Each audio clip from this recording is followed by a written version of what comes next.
Oui, merci.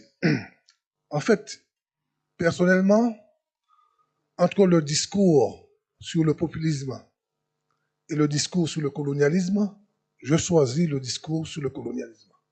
Parce que comment expliquer que nous avons en 2024 29% de jeunes de 15 à 29 ans au chômage?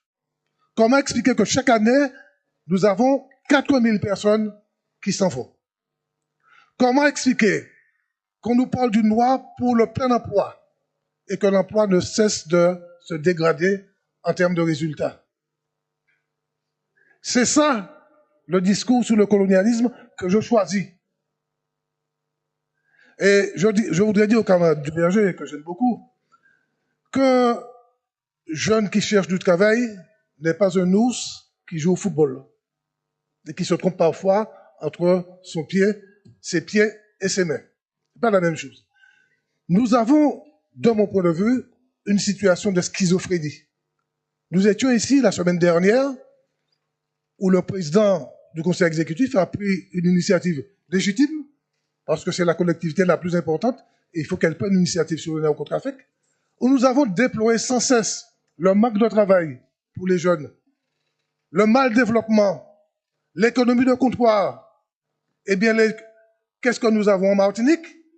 Une espèce de simulacre de développement qui pousse à la misère, et puis on nous dit que ce qu'on nous offre, c'est le RSA. Et 10 ans, 15 ans, 20 ans, ou à des RSA, rien pas qu'à changer. Et le problème que nous posons, ce n'est pas de dire qu'on ne doit pas interpeller quelqu'un qui triche, c'est pas ça le problème. Mais qui triche fondamentalement? Qui triche? C'est l'État français qui triche. Parce que le droit au travail est un droit fondamental. Qui triche?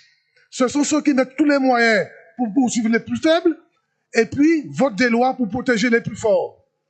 Qui triche en réalité? Ce ne sont pas les plus pauvres. Ce ne sont pas les RSA. Alors, est-ce que quelqu'un pense qu'il suffit de traverser la rue en Martinique pour trouver du travail? Ce n'est pas vrai.